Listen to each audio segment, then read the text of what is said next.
चलिए, तो आज हम लोग हमारे एसी सर्किट्स को रिवाइज कर रहे हैं, ठीक है। तो एसी सर्किट्स में सबसे पहले हम लोगों को ये समझना है कि ऑल्टरनेटिंग करंट क्या है। हमने ऑलरेडी समझ रखा है, हमको सिर्फ रिवाइज करना है। ऑल्टरनेटिंग करंट क्या होता है? एक ऐसा करंट होता है जिसका मैग्नीट्यूड और डायरेक्शन पीरियोडिकली क्या करता है? चेंज करता है। उसको क्या कहते हैं? हम लोग ऑल्टरनेटिंग करंट कहते हैं। तो ऑल्टरनेटिंग करंट ये होता है। उसके बाद जो है ऑल्टरनेटिंग करंट जो होता है उसका जो मैथमेटिकल एक्सप्रेशन है वो क्या होता है?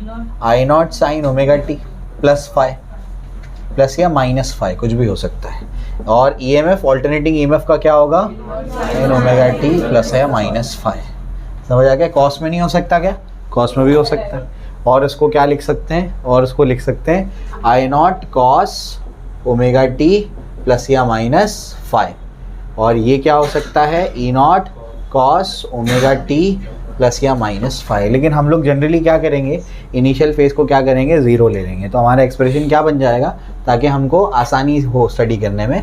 तो आई नॉट साइन ओमेगा टी या फिर क्या होगा? I not cos omega t, ठीक है। ई का क्या होगा? E not sine omega T या फिर हम लोग क्या बोलेंगे? ई नॉट कॉस ओमेगा टी। तो ये इसके मैथमेटिकल एक्सप्रेशंस है जो हम लोग को ध्यान रखने हैं। ये ओमेगा टी को क्या लिख सकते हैं? थीटा भी लिख सकते हैं। तो ये ऐसा भी हो सकता है आई नॉट साइन थीटा और आई नॉट कॉस थीटा, ऐसा भी लिख सकते हैं, ठीक है ना। चलो भाई, तो ये हमारे एक्सप्रेशंस है, मैथमेटिकल एक्सप्रेशन। अब जो है हम लोग जो ऑल्टरनेटिंग करंट है उसको दो तरीके से मेजर करते हैं।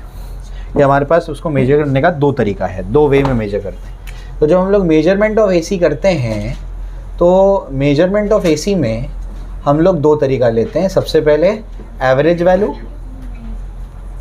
और दूसरा क्या है? आरएमएस वैल्यू, ठीक है ना। तो एक होता है एवरेज वैल्यू, एक क्या होता है? RMS value. एवरेज वैल्यू क्या है? आरएमएस वैल्यू क्या है? एवरेज वैल्यू में क्या होगा? आई एवरेज, जो कि हम लोग किसके लिए लेंगे? हाफ साइकिल के लिए, और ई एवरेज जो कि इसके लेंगे? Half cycle. क्योंकि हाफ साइकिल के लिए, फुल साइकिल में क्या होगा? एवरेज वैल्यू ज़ीरो होगा, ये बता चुका हूँ ऑलरेडी मैं आपको, ठीक है ना। और आरएमएस वैल्यू फुल साइकिल के लिए लेते हैं, ठीक है ना। तो क्या निकालेंगे? आई आरएमएस और ई आरएमएस। ये किसके लिए लेंगे? फुल साइकिल के लिए, ठीक है ना, क्योंकि इसमें नेगेटिव वैल्यूज चली जाती है। ये किसके लिए लेंगे? हाफ साइकिल के लिए, ठीक है ना। क्लियर हो गया?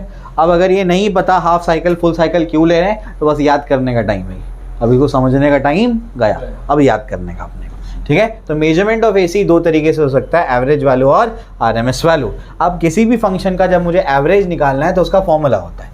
किसी भी फंक्शन का एवरेज कैसे निकाला जाता है बताइए? Integration going from A to B F of X D X divide by integration of D A to B D X. समझ आ रहा है? ठीक है ना। तो इस तरीके से एवरेज निकालते हैं। फिर आई आर एम एस कैसे निकालेंगे वो मैं समझाऊंगा। यहाँ तक सबको क्लियर है? ठीक है ना। अभी हम लोग क्या करेंगे? करंट का आर एम एस वैल्यू और एवरेज वैल्यू निकालेंगे, ठीक है। चलिए, तो ऑल्टरनेटिंग करंट का कैसे निकालेंगे आइए मैं आपको समझाता हूँ। तो ये जो एवरेज निकालने का जो हमारे पास फॉर्मूला है किसी भी फंक्शन का, वो साइड में लिख देते हैं। तो ये क्या होगा? Integration going from A to B F of X D X divide by integration of D X going from A to B, ठीक है ना। क्लियर हो गया? तो सबसे पहले अपने को क्या निकालना है? सबसे पहले अपने को निकालना है एवरेज वैल्यू ऑफ करंट। तो करंट का आई एवरेज वैल्यू निकालना है, यानी क्या निकालना है? I average. आई एवरेज कैसे निकालेंगे? तो आई एवरेज निकालने का मेरे पास तरीका है। I average integration going from, तो ये किसके लिए निकाल रहे हैं हम लोग? हाफ साइकिल के लिए। एवरेज हमेशा किसके लिए होगा? Half cycle. क्यों? क्योंकि फुल साइकिल में उसका वैल्यू क्या हो जाएगा? ज़ीरो हो जाएगा। तो इंटीग्रेशन गोइंग फ्रॉम, याद रख लो, हाफ साइकिल में लिमिट होगी 0 टू पाई और फुल साइकिल में 0 टू 2 पाई। समझ आ गया? याद कर लो, अगर नहीं पता है तो याद कर लो उसको, ठीक है ना। तो लिमिट क्या होगी? 0 से पाई। ये क्या होगा? आई कौन सा है? आई का फॉर्मूला क्या है बताओ? आई नॉट साइन ओमेगा टी। ये ओमेगा टी जो है प्लस फाइव को मैंने 0 ले लिया है, आसानी के लिए क्या कर रहा हूँ मैं? उसको 0 ले रहा हूँ, ठीक है ना। तो ये हमारे पास एक्सप्रेशन क्या हो जाएगा? I not sine omega T. ये जो ओमेगा टी है ये क्या है? थीटा। तो हो जाएगा आई नॉट साइन थीटा। समझ आ रहा है? ठीक है ना। तो हमारा जो आई है वो फंक्शन ऑफ क्या है? थीटा। तो थीटा पे डिपेंड कर रहा है, फंक्शन ऑफ थीटा। और ये क्या हो जाएगा? डी थीटा डिवाइड बाय क्या होगा? इंटीग्रेशन गोइंग फ्रॉम 0 टू पाई, और क्या हो जाएगा? D theta. समझ आया? ठीक है ना। अब वैल्यू को पुट कर दो जल्दी से। 0 से पाई आई ऑफ थीटा, यानी क्या होगा बताओ? ये हो जाएगा आई नॉट साइन थीटा, और ये क्या हो जाएगा? D theta divide by integration of क्या हो जाएगा? डी थीटा 0 से पाई। इज इक्वल टू बताओ क्या होगा? आई नॉट बाहर जाएगा, आई नॉट बाहर जाएगा तो बचेगा क्या बताओ? 0 से पाए sign theta D theta divide by क्या होगा, डी थीटा का इंटीग्रेशन क्या होगा, थीटा, कहाँ से कहाँ तक, 0 से पाए, ठीक है ना। अब इसको वैल्यू को पुट करें तो पाए माइनस 0 यानी बचेगा क्या, पाए, यानी हमारे पास यहाँ पर क्या बच रहा है, बाहर बच रहा है आई नॉट बाय पाए। इसका इंटीग्रेशन अपने को करना है, समझे, साइन थीटा डी थीटा का। तो साइन थीटा का इंटीग्रेशन क्या होता है, साइन का इंटीग्रेशन माइनस कॉस, याद कैसे कराया था, सिम कार्ड, साइन का इंटीग्रेशन माइनस कॉस, ठीक है ना। तो साइन का इंटीग्रेशन होता है माइनस कॉस, का वैल्यू पुट कर देते हैं, आई नॉट बाय पाए, बताइए क्या होगा, ये हो जाएगा माइनस कॉस थीटा, कहाँ से कहाँ तक, 0 से पाए। होता क्या है, upper limit minus lower limit, लेकिन माइनस है तो lower limit minus upper limit कर दो, तो देयरफॉर क्या हो जाएगा, आई एवरेज, बताइए जल्दी से क्या होगा, आई नॉट बाय पाए, ये क्या होगा, ये हो जाएगा cos 0 माइनस cos पाए, ठीक है ना। cos 0 कितना होता है, 1, cos पाए माइनस 1, 1 प्लस 1 कितना होगा, 2, तो 2 आई नॉट बाय पाए, 2 बाय पाए क्या होता है, 0.637, तो 0.637 I naught, this is I average over half cycle, समझा, क्लियर हो गया। चलो भाई इसको जल्दी से एक बार देख लो, आगे बढ़ते हैं। चलिए, तो हमने क्या कर दिया, हमने अभी ऑल्टरनेटिंग करंट का हाफ साइकिल पे क्या निकाला है, एवरेज, क्योंकि फुल साइकिल पे उसका वैल्यू क्या होता है, 0, समझ आ रहा है। तो एवरेज कैसे निकालते हैं किसी भी फंक्शन का, फॉर्मूला क्या है, integration going from a to b f of x dx divide by integration going from a to b dx, बात समझ आ रही। अब अगर हम लोग करंट का एवरेज निकालेंगे तो बताइए क्या होगा, I average is equal to integration going from 0 to pi, क्योंकि हाफ साइकिल के लिए आएगा, 0 से पाए आई ऑफ थीटा, ये आई इंटू थीटा नहीं है, क्या है, I is a function of theta, I of theta D theta, I का value I not sine theta D theta divide by क्या होगा, डी थीटा, डी dx का इंटीग्रेशन क्या होता है, x, तो डी थीटा का क्या होगा, थीटा, थीटा को पुट कर दो तो क्या होगा, बोलो, लिमिट्स को पुट करोगे, पाए माइनस 0 तो क्या बचेगा, पाए, तो इंटीग्रेशन सिर्फ किसका निकालना है, थीटा, साइन का इंटीग्रेशन माइनस कॉस, तो क्या बचेगा, I not by pi minus cos theta 0 to pi, ठीक है ना। हम लोग जनरली क्या करते हैं, upper limit minus lower limit, लेकिन अगर हमारे पास यहां पर माइनस आ जाए तो क्या कर दो, lower limit minus upper limit, आसान हो जाएगा इससे, ठीक है ना। तो उसको सॉल्व करने के बाद क्या आएगा, 2 आई नॉट बाय पाए, और 2 बाय पाए क्या होता है, 0.637 आई नॉट, आई एवरेज आ गया, ठीक है ना।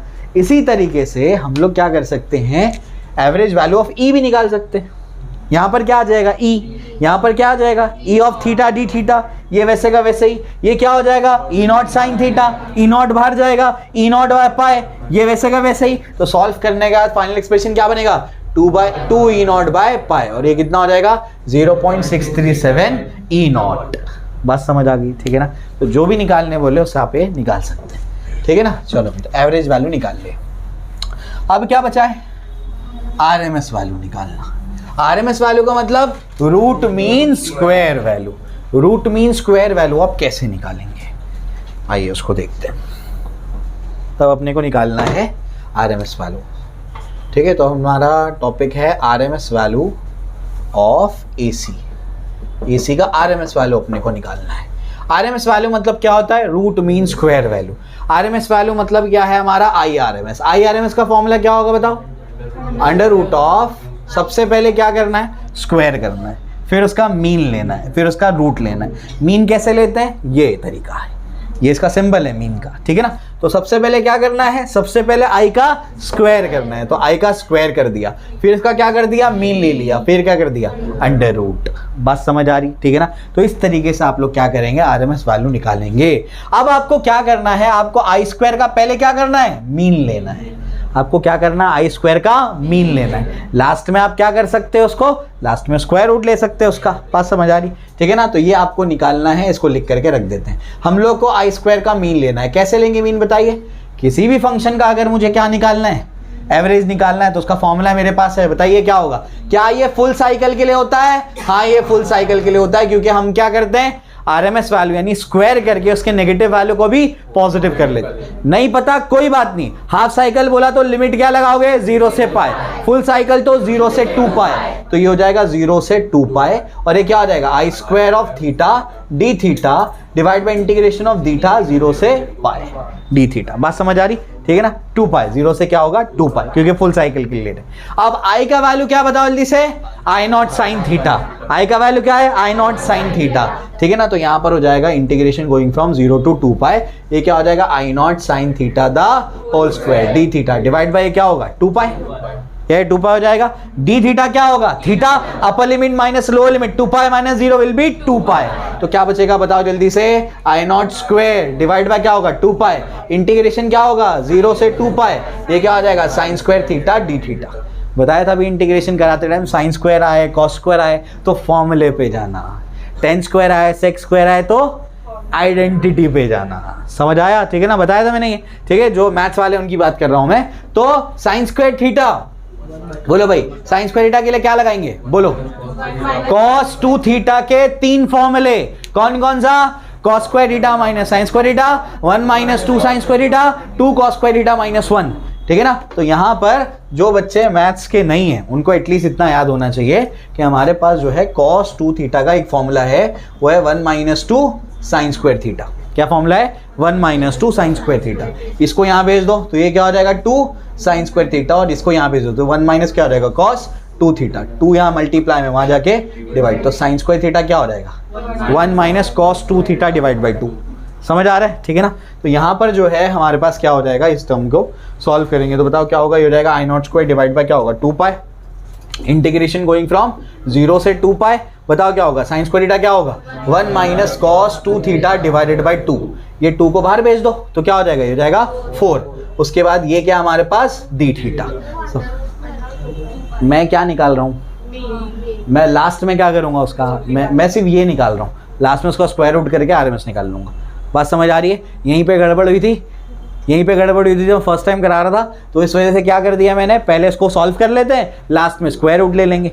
बात समझ आ रही, ताकि भूल नहीं जाओ तुम, ठीक है ना। चलो भाई, तो अब इसको सॉल्व करना है, कैसे सॉल्व करेंगे बताइए। यहाँ पर हो जाएगा, देखिए ये हो जाएगा आई नॉट स्क्वायर और ये क्या हो जाएगा 4 पाई, और डी थीटा को अंदर भेज दो, बताओ जल्दी से क्या होगा, डी थीटा को अंदर भेजेंगे 0 से 2 pi D theta into 1 is D theta minus 0 से 2 पाई, ये क्या हो जाएगा cos 2 थीटा डी थीटा। बात समझ आ रही, ठीक है ना। अब आगे एक कहानी बोलो, ये क्या हो जाएगा I not square divide by 4 pi, D theta का क्या होगा थीटा, थीटा कहां से कहां तक 0 से 2 पाई माइनस cos 2 थीटा का इंटीग्रेशन, cos का इंटीग्रेशन साइन, साइन का इंटीग्रेशन माइनस cos, cos का इंटीग्रेशन साइन, लेकिन cos थीटा का इंटीग्रेशन होता है साइन थीटा, cos 2 थीटा का इंटीग्रेशन होगा साइन 2 थीटा डिवाइड बाय 2। समझ आ गया, ध्यान रखना है इस बात का, ठीक है ना। तो ये हो जाएगा साइन 2 थीटा डिवाइड बाय क्या हो जाएगा 2, कहां से कहां तक 0 से 2 पाई, ठीक है ना। क्लियर हो गया, ये वाला टर्म पूरा 0 होने वाला है, क्यों, जैसे ही पुट करोगे एन पाई क्या होता है 0 होता है, बताया था मैंने, ठीक है ना। चलो भाई, तो बेसिकली क्या हो जाएगा, देयरफॉर हमारे पास मीन वैल्यू क्या हो जाएगा आई स्क्वायर, बताइए क्या हो जाएगा, ये हो जाएगा I not square divide by क्या होगा 4 पाई। उसके बाद बताइए यहाँ पर क्या होगा, ये हो जाएगा 2 पाई माइनस 0, मतलब क्या बचेगा 2 पाई माइनस ये पूरा टर्म क्या हो जाएगा 0 हो जाएगा। क्यों 0 हो जाएगा, अपर लिमिट पुट करो, कितना हो जाएगा, थीटा की जगह 2 पाई आएगा तो क्या होगा साइन 4 पाई, साइन n पाई 0 होता है, क्या बोल रहा हूं मैं, साइन n पाई 0, यानी साइन 1 पाई 0, साइन 2 पाई 0, साइन 3 पाई 0, साइन 4 पाई 0, साइन 5 पाई 0। समझ आ रहा है ऐसे, तो ये क्या हो जाएगा साइन 4 पाई वो 0, फिर यहां पर 0 पुट करूंगा तो साइन 0 वो भी 0, तो इस वजह से पूरा टर्म ही 0 हो जाएगा, ठीक है ना। तो बचेगा क्या हमारे पास, बताइए, सिर्फ बचेगा हमारे पास 2 पाई, क्या बचेगा यहाँ पर 2 पाई। क्लियर हो गया। अब मुझे निकालना है I R M S. I R M S क्या होता है, अंडर रूट ऑफ ये आई स्क्वायर का मीन, है ना। तो बताओ अंडर रूट ऑफ क्या आ जाएगा, बोलो आई नॉट स्क्वायर डिवाइड बाय क्या होगा, बोलो डिवाइड बाय क्या हो जाएगा, ये पाई और पाई यहाँ से पहले कैंसिल कर देना, समझ में आएगा। आई नॉट स्क्वायर डिवाइड बाय क्या है मेरे पास 4, बात समझ आ रही, ठीक है ना। इसको बाहर निकालो तो क्या हो जाएगा, आई नॉट डिवाइड बाय क्या हो जाएगा 2 हो जाएगा। समझ में आ गया, आई आर एम एस क्या हो गया, I not divide by 2, correct नहीं, 2 1 जा 2 2 जा 2 भी तो कैंसिल होगा, तो आई नॉट डिवाइड बाय क्या होगा √2, तो आई आर एम एस क्या हो जाएगा आई नॉट डिवाइड बाय √2, ये आंसर। और 1/√2 क्या होता है 0.707, तो I R M S will be 0.707 और क्या हो जाएगा आई नॉट। समझ आया, क्लियर हो गया। इसी तरीके से क्या निकाल सकते हो E R M S, same procedure. समझ आई बात, क्लियर हो गया। चलो भाई ये भी हो गया, देख लो उसको एक बार, रिवाइज करते हैं फिर। तो अगर हम लोग को आई आर एम एस निकालना है तो आई आर एम एस के लिए क्या करना है, सबसे पहले क्या करना है, आई का स्क्वायर करना है, फिर उसका मीन लेना, उल्टा जाना है, स्क्वायर करो मीन लो रूट लो, स्क्वायर करो मीन लो रूट लो। समझ आ गया। हम लोग सबसे पहले इसका मीन निकालते हैं, तो किसी भी फंक्शन का एवरेज निकालना है तो ये हमारे पास फॉर्मूला है। तो जब आई का निकालना था तो क्या लिखा था, I D theta divide by D theta, ये लगा इंटीग्रेशन, और जब आई स्क्वायर का निकालना है तो क्या लिखा, I square D theta divide by D theta, integration वाला पार्ट, ठीक है ना। चलो ये अपने को समझ आता है। तो जैसे ही हमने क्या कर दिया, वही फॉर्मूला लगाया, तो आई का वैल्यू कितना होता है, आई नॉट साइन थीटा, उसका हमने वैल्यू लिखा, आई स्क्वायर है यहाँ पर, तो क्या हो जाएगा, I not square sine square theta, I not square बाहर जाएगा, ये हो जाएगा आपका 2 पाई। तो उसके बाद क्या बचेगा बताइए, इसके बाद जो है यहाँ पर आपके पास बचेगा I not square divide by 2 पाई। इसको सॉल्व करेंगे तो क्या होगा, 1 minus cos 2 theta D theta. उसको सॉल्व करने के बाद एक्सप्रेशन क्या बनेगा, आई नॉट स्क्वायर अपॉन 4 पाई, 2 बाहर ले लिया था, और ये वाला टर्म पूरा क्या हो जाएगा 0। तो अपने पास फाइनल एक्सप्रेशन आ जाएगा I not square divide by 4 pi into 2 pi. तो 2 पाई 1 जा 2 पाई 2 जा, तो आई नॉट स्क्वायर डिवाइड बाय क्या होगा 2। तो ये अपने को मीन वैल्यू यानी एवरेज वैल्यू मिला, इसका स्क्वायर रूट लेना है। तो IRMS क्या होता है, इसका स्क्वायर रूट, उसका स्क्वायर रूट लेंगे तो क्या होगा, I not square divide by 2 यानी I not divide by root 2, I not by root 2 क्या होगा IRMS, और 1 बाय रूट 2 क्या होता है 0.707 आई नॉट। समझ आ गया। अगर आप सोच रहे हैं कि हमको देख करके आ जाएगा, ऐसा नहीं होगा। मैथ्स है, मैथ्स कभी भी देखने से नहीं आता, मैथ्स सिर्फ प्रैक्टिस से आता है। समझ आया, ठीक है ना। चलो भाई, तो ये चीज़ आपको समझा दी मैंने, अभी प्रैक्टिस के लिए टाइम दूंगा, पहले मैं आगे लेके चलता हूँ। एक और डेरिवेशन है शायद, हीट जनरेटेड वाला है ना। तो ये 3 डेरिवेशन से एक साथ प्रैक्टिस करेंगे, ठीक है। चलो भाई, तीसरा केस क्या है, heat generated in a resistor. जब उससे क्या पास कराएंगे, ऑल्टरनेटिंग करंट। तो ऑल्टरनेटिंग करंट पास कराएंगे तो हीट जनरेट कितनी हो जाती है, वो हम लोगों को देखना है। तो अगर हम लोग क्या कर देते हैं, अगर हम लोग कोई रजिस्टर लेते हैं, इससे डीसी पास कराते हैं, तो उसमें हीट कितनी जनरेट होती है, आई स्क्वायर आर टी। लेकिन अगर वैसे ही रजिस्टर, वही रजिस्टर मैंने ले लिया और उससे मैंने एसी ऑल्टरनेटिंग करंट को पास करा दिया, तो कितनी हीट जनरेट होगी। क्योंकि ऑल्टरनेटिंग करंट का कोई एक वैल्यू तो है नहीं, तो अपने को क्या करना पड़ेगा, उसका फॉर्मूला डिराइव करना पड़ेगा। कैसे डिराइव करेंगे बताइए, इंटीग्रेशन गोइंग फ्रॉम क्या होगा, पूरे एक साइकिल के लिए लेंगे हम लोग, तो क्या होगा 0 से 2 पाई। बताओ क्या होगा, आई स्क्वायर और ये क्या हो जाएगा टी। समझ आ रहा है क्या बोल रहा हूँ मैं, क्या हो जाएगा आई स्क्वायर आर टी। बात समझ आ रही, ठीक है ना। ये हो जाएगा यहाँ पर डी टी, क्योंकि बहुत शॉर्ट इंटरवल के लिए ले रहा हूँ मैं। बात समझ आ रही है, ऑपरेटर लगाना पड़ेगा मुझे। कौन सा फंक्शन है, थीटा का फंक्शन है। किसका फंक्शन है, थीटा। तो ये मेरे पास हो जाएगा ऐसे, इंटीग्रेशन गोइंग फ्रॉम 0 टू पाई, ये क्या हो जाएगा, आई का स्क्वायर करो, बताओ क्या होगा, I not square sine square theta R D T. समझ आ गया। बाहर क्या आ जाएगा, जल्दी बताओ, बाहर क्या आ जाएगा, आई नॉट स्क्वायर आर बाहर आ जाएगा। इंटीग्रेशन किसका होगा बोलो जल्दी से, ये हो जाएगा 0 से 2 पाई, और ये क्या हो जाएगा साइन स्क्वायर थीटा, और ये मेरे पास क्या है डी टी। बात समझ आ रही है। अब मुझे तो कन्वर्ट करना पड़ेगा, मुझे तो डी थीटा चाहिए। कैसे कन्वर्जन होगा, लास्ट टाइम कैसे कराया था मैंने, यहाँ पर क्या लिया था बताओ, तो इसको फिर चेंज कर दो। कैसे चेंज करोगे, क्योंकि ये डी टी है और ये थीटा है। अगर थीटा के टर्म्स में इंटीग्रेट करना है तो यहाँ डी थीटा होना चाहिए, लेकिन मुझे ये चीज़ पता है ना, थीटा क्या होता है ओमेगा टी, तो उसकी जगह वो लिख देते हैं। बात समझ आ रही, ठीक है ना। तो यहाँ पर क्या हो जाएगा ओमेगा टी। प्रॉब्लम समझ आई, तो इस तरीके से इसको सॉल्व कर लेंगे। अब तो ये वही इंटीग्रेशन है, साइन स्क्वायर अभी बताया मैंने, क्या होगा वो 1 minus cos 2 theta divide by 2। तो इसकी जगह पर आ जाएगा therefore h is equals to I not square R, और ये क्या हो जाएगा वह इंटीग्रेशन 0 से 2 पाई, ये क्या हो जाएगा 1 minus cos 2 omega T divide by 2 बाहर चले जाएगा, और ये क्या बचेगा डी टी। समझ आ गया। अब क्या करना है बताओ, डी टी को अंदर भेजो, तो क्या होगा I not square divide by क्या हो जाएगा 2, और क्या हो जाएगा 0 से 2 पाई, क्या हो जाएगा ये D T, minus integration going from 0 से 2 पाई, और ये क्या हो जाएगा कॉस 2 ओमेगा टी, और ये क्या हो जाएगा डी टी। समझ आ रहा है। आगे कहानी बोलो, आगे क्या होगा, ये हो जाएगा I not square R divided by 2, ये क्या हो जाएगा डी टी का इंटीग्रेशन क्या होगा टी, कहाँ से कहाँ तक 0 से 2 पाई, माइनस कॉस का इंटीग्रेशन साइन, तो ये क्या हो जाएगा बताओ, ये हो जाएगा sine 2 omega T divided by 2 omega, ठीक है ना। कहाँ से कहाँ तक 0 से 2 पाई। समझ आ रहा है, ठीक है ना। अब ये वाला टर्म फिर से क्या हो जाएगा 0, समझे, ये फिर से 0 हो जाएगा। बचेगा क्या बताओ, हमारे पास बचेगा therefore h is equals to क्या बचेगा I not square R divide by 2, और ये क्या हो जाएगा 2 पाई, 2 पाई माइनस 0 क्या होगा 2 पाई। यहाँ तक सबको समझा, ठीक है ना। अब क्या हो सकता है बताओ, यहाँ पर क्या बचा हमारे पास, t बचा है क्या, कोई क्या t बचा है, नहीं, ये क्या था हमारे पास बताओ। अच्छा, ये जो है ना, जब मैंने एंगल के टर्म्स में लिया था ना शुरुआत में, तो उसको फिर टाइम के टर्म्स में लेना पड़ेगा, चेंज कर दो उसको। ये क्या हो जाएगा 0 से कैपिटल टी, क्या हो जाएगा 0 से, क्यों, क्योंकि मैं इंटीग्रेट किसके रिस्पेक्ट में कर रहा हूँ डी टी। शुरुआत में मैं थीटा सोच रहा था, तो ये कैपिटल टी, ये भी क्या हो जाएगा फिर कैपिटल टी, ये भी क्या हो जाएगा कैपिटल टी, फिर ये भी क्या हो जाएगा कैपिटल टी। बात समझ आ रही? अब वैल्यू क्या होगा बताओ? अब हो जाएगा, ये तो जीरो होने वाला है कैसे भी, ये हो जाएगा टी माइनस जीरो, तो क्या हो जाएगा बचेगा अपने पास टी। लेकिन टी क्या होता है? वो होता है 2 पाई बाय ओमेगा, तो हो जाएगा 2 पाई बाय ओमेगा। समझ आ रहा है क्या बोल रहा हूँ मैं? ठीक है ना। उसके बाद आगे क्या करना है? आगे जो है मुझे इसको कन्वर्ट करना है IRMS में। किस में कन्वर्ट करना है? IRMS में। IRMS में कैसे लिख सकता हूँ उसको बताओ मैं? IRMS क्या होता है? I naught by √2। तो अगर मैं IRMS का लिखूं तो क्या होगा? I naught by √2। उसका स्क्वायर करेंगे तो क्या होगा? हो जाएगा I not square divide by क्या हो जाएगा? 2। तो I not square divided by 2 ये क्या होता है? IRMS। हो जाएगा IRMS इंटू R इंटू क्या होगा? 2 पाई बाय ओमेगा। ये आंसर है। समझ आ गया? IRMS का square R 2 pi by omega. बात समझ आई? ठीक है ना। चलो भाई, तो ये ऐसा है डेरिवेशन। चलिए, तो हमने सबसे पहले क्या निकाला? आई एवरेज निकाला। क्या निकाला? I average. आई एवरेज कैसे निकालेंगे? फॉर्मूला बताओ। I average is equal to integration going from 0 to pi, half cycle के लिए वो 0 to pi I of theta D theta divide by integration going from 0 to pi D theta. I का value I not sine theta. समझ आ रहा है? ठीक है ना।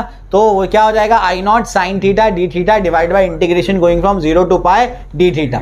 बात समझ आ रही है? आई नॉट बाहर, डी थीटा का इंटीग्रेशन क्या होगा? थीटा, तो नीचे क्या बचेगा? 2 पाई, तो क्या बचेगा? आई नॉट बाय 2 पाई बाहर, इंटीग्रेशन किसका होगा? Sine theta. साइन थीटा का इंटीग्रेशन माइनस कॉस, तो माइनस कॉस थीटा। ये अपना इंटीग्रेशन आया। सॉल्व करने का आंसर क्या आएगा?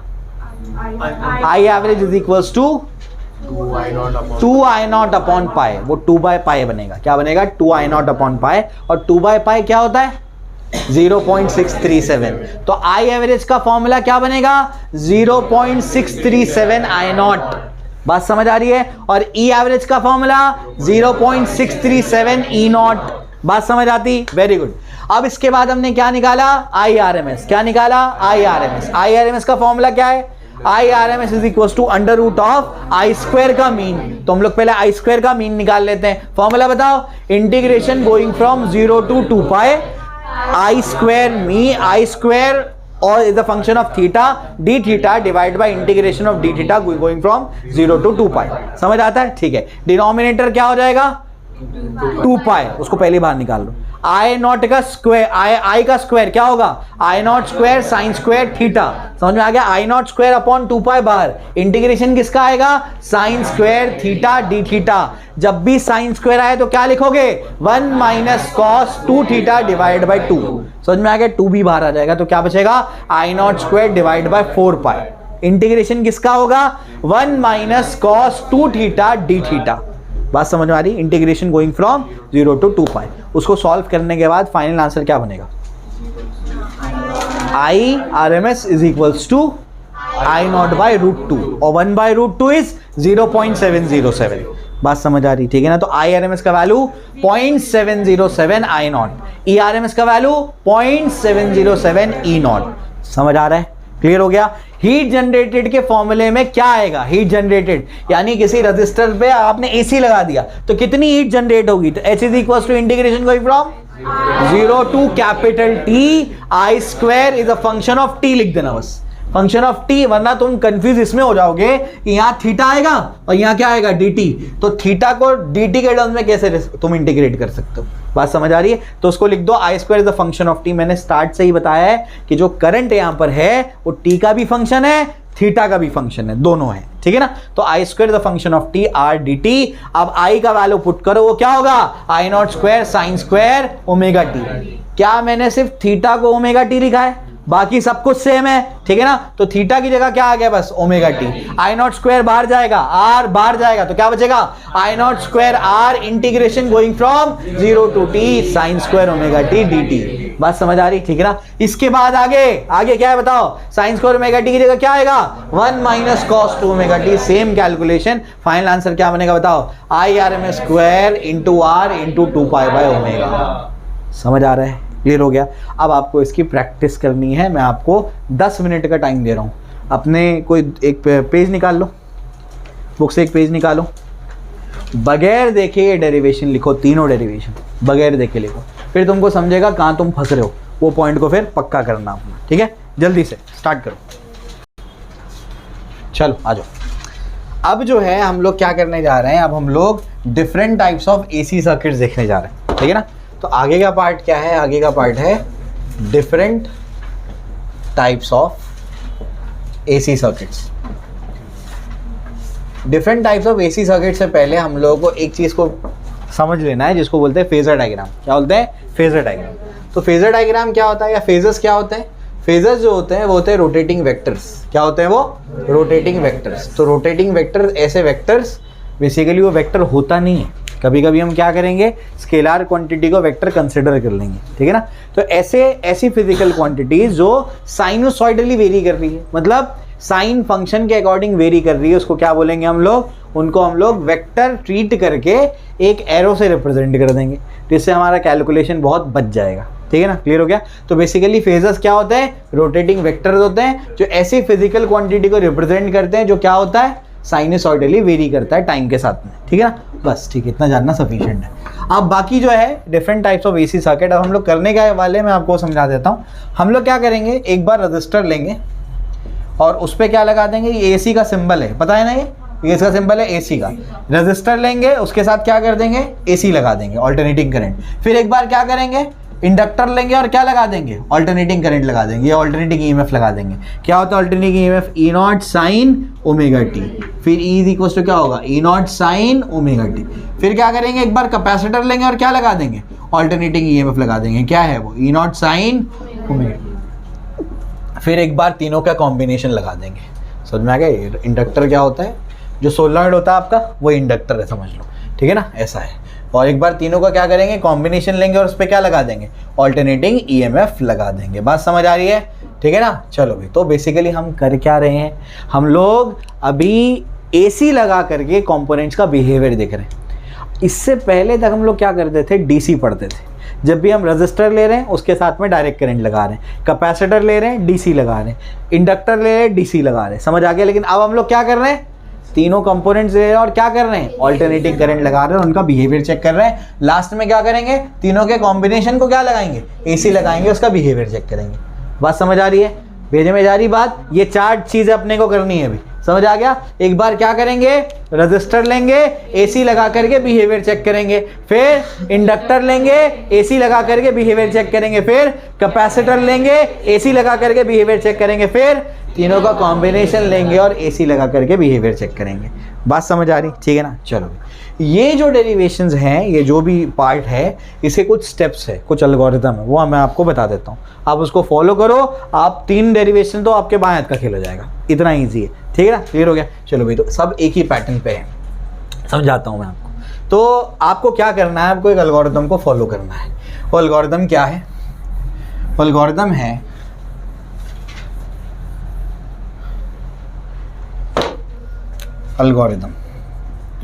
एल्गोरिथम का मतलब steps to solve a problem. तो सबसे पहले क्या करना है, अप्लाई ऑल्टरनेटिंग ईएमएफ टू या तो आर या तो एल या तो सी या तो कॉम्बिनेशन। समझ आ रहा है। सबसे पहले स्टेप में क्या करना है, ईएमएफ, ऑल्टरनेटिंग ईएमएफ लगा दो। समझ में आ गया। या तो रजिस्टर को, या तो इंडक्टर को, या तो कैपेसिटर को, या तो उनके कॉम्बिनेशन को। समझ आ रहा है, ठीक है ना।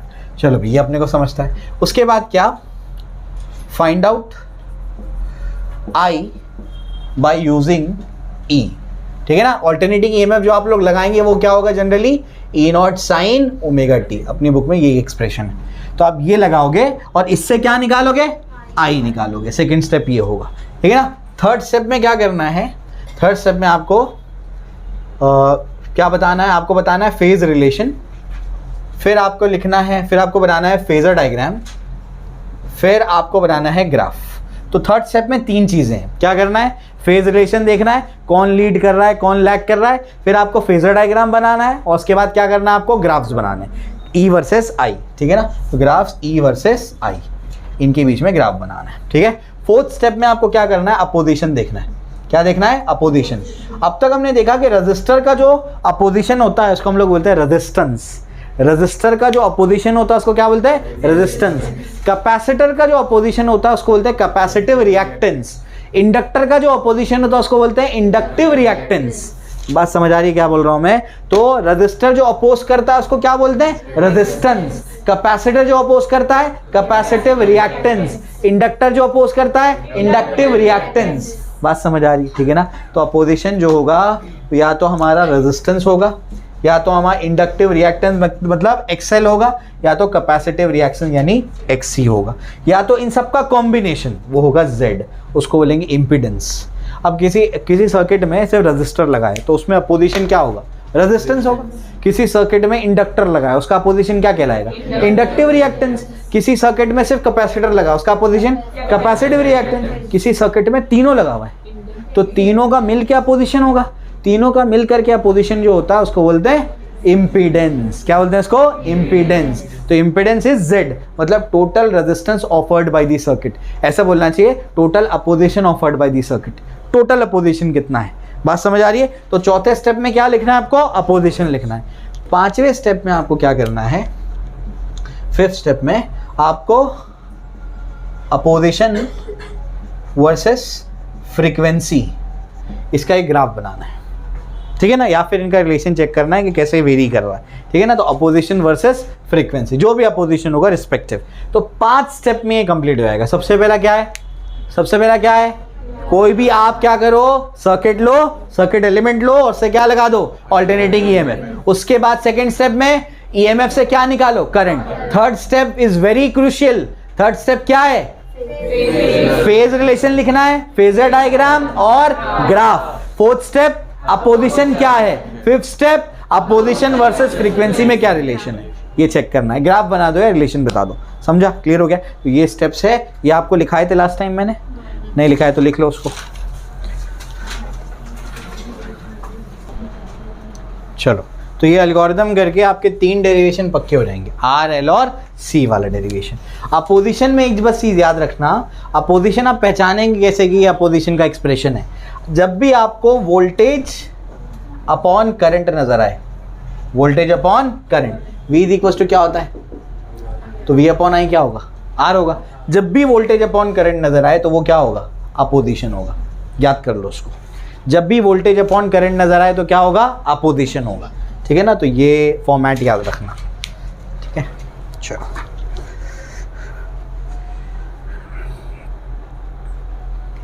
चलिए शुरू करते हैं। आइए, तो सबसे पहले क्या करना है अपने को? निदान नजर आ रहा है? ठीक है, चलो सबसे पहले क्या करना है अपने को? सबसे पहले अपने को एक रजिस्टर लेना है और उस रजिस्टर के साथ में क्या लगाना है? ईएमएफ लगाना, ऑल्टरनेटिंग ईएमएफ लगाना है, ठीक है ना? चलिए आइए, तो सबसे पहले हम लोग क्या करते हैं? डेरिवेशन स्टार्ट करते हैं हमारा। तो AC applied to a resistor, एक रजिस्टर को क्या कर रहे हैं? AC अप्लाई कर रहे हैं। सब ध्यान दो, यहाँ पर हमारे पास क्या है? एक रजिस्टर है। सबसे पहला स्टेप है हमारा ये। सबसे पहले स्टेप में क्या करेंगे? एक रजिस्टर लेंगे, उससे क्या लगा देंगे? Alternating EMF. क्या है वो? E0 sin omega T. First step complete. समझ आ गया? सर्किट डायग्राम बनाना है, ये लिख देना है। जब इंडक्टर होगा तो यहाँ क्या लगा दोगे? इंडक्टर। कैपेसिटर होगा तो कैपेसिटर। फर्स्ट स्टेप तो सबका आ गया। सेकेंड स्टेप में क्या करना है? बोलो। सेकेंड स्टेप में E यूज करके I निकालना है। E क्या है? वो है E0 sin omega T. I कैसे निकालूंगा मैं? बोलो, कैसे निकालेंगे? हाँ, अगर मैं यहां पर R से डिवाइड कर दूं दोनों साइड पे तो क्या होगा? बोलो। वोल्टेज अपॉन E क्या है? EMF। EMF मतलब क्या? अरे EMF मतलब वोल्टेज, पोटेंशियल डिफरेंस, है ना? Voltage upon resistance, V is equal to क्या होता है? I। तो वोल्टेज अपॉन रेजिस्टेंस क्या होगा? I होगा, करंट होगा, तो ये हो जाएगा I। समझ आ रहा है? और जब ये E0 है यानी ये पीक वैल्यू है, तो peak value of EMF divide by resistance, तो करंट का क्या होगा? ये पीक वैल्यू, और ये क्या हो जाएगा? Sign omega T.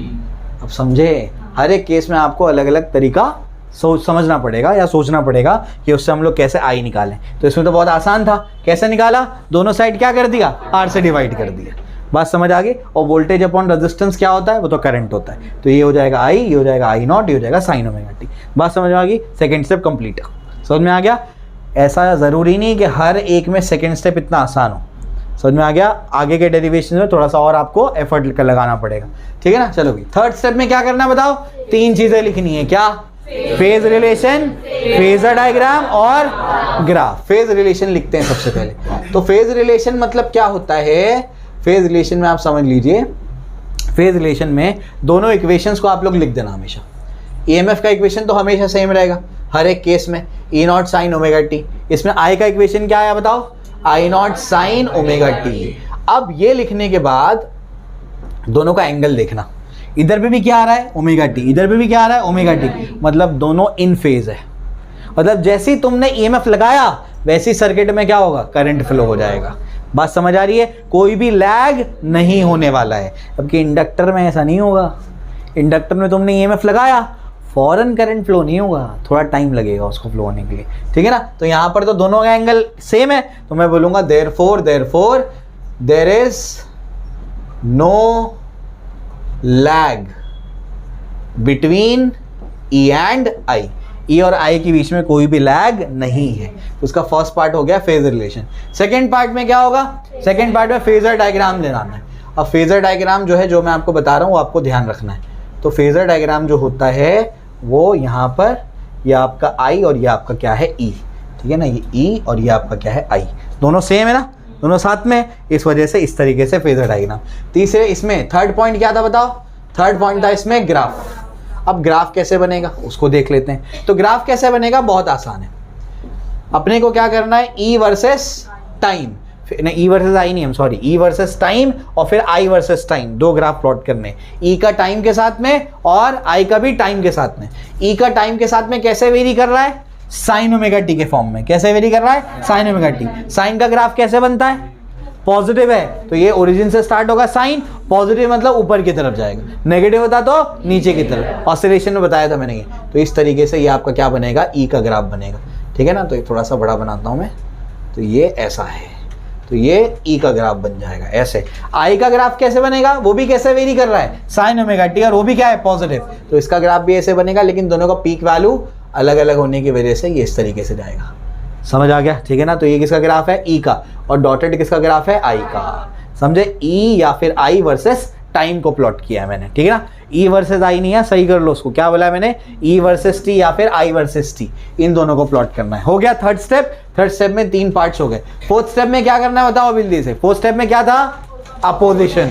तो अपोजिशन क्या होता है? अपोजिशन क्या होता है? अपोजिशन होता है वोल्टेज अपॉन करंट, है ना। तो यहां पर वोल्टेज क्या है? देखो ये ई नॉट अपॉन आर को क्या लिखा मैंने? आई नॉट। तो ये जो मेरा है आई नॉट, आई नॉट क्या है? E not upon are. तो ये क्या हो जाएगा? ई नॉट वोल्टेज है, आई नॉट को यहाँ भेजो, आर को वहां भेजो, तो वोल्टेज अपॉन करंट क्या होता है? रेजिस्टेंस। ये तो पहले से अपने को पता है, समझे? क्लियर हो गया? तो यहाँ पर जब भी ये जो यहाँ पर जो भी एक्सप्रेशन होगा ना, वही वहां पर लिखना, उससे ही आएगा वो, ठीक है ना। तो ई नॉट अपॉन आई नॉट ये क्या है? वोल्टेज अपॉन क्या है? वोल्टेज अपॉन करंट है ये। तो वोल्टेज अपॉन करंट जो होगा आपका, वो आपको क्या देगा? इसको रेजिस्टर। तो यहाँ पर इसको क्या बोलते हैं? रेजिस्टेंस कहते हैं। अब रेजिस्टेंस में कहीं पे आपको ओमेगा नजर आ रहा है? यहाँ पर कहीं ओमेगा नजर आ रहा है? नहीं। तो ओमेगा नहीं नजर आ रहा तो मैं कहूंगा R is independent of omega. R omega पे डिपेंड नहीं करता। ओमेगा मतलब क्या? फ्रीक्वेंसी। किसकी फ्रीक्वेंसी? जो कॉइल घूम करके क्या प्रोड्यूस कर रहा है? ऑल्टरनेटिंग ईएमएफ, उसकी फ्रीक्वेंसी पे डिपेंड नहीं करता आर का वैल्यू। जबकि इंडक्टिव रिएक्टेंस और कैपेसिटिव रिएक्टेंस पे डिपेंड करेंगे। समझ आ गया यहाँ तक का? क्लियर हो गया? तो 5 स्टेप में 4 मार्क्स का डेरिवेशन कंप्लीट हो गया आपका। ये क्लियर हो गया? ठीक है ना। चलो भाई, तो ये चीज मैंने आपको बता दी। अब इसके बाद क्या करना है? इंडक्टर का देखना है, ठीक है ना। इसको पहले देख लो जल्दी से। चलिए, तो अब जो है हम लोग क्या करेंगे? इंडक्टर को लगाएंगे ऑल्टरनेटिंग ईएमएफ और फिर उसका बिहेवियर चेक करेंगे, ठीक है। चलिए आइए।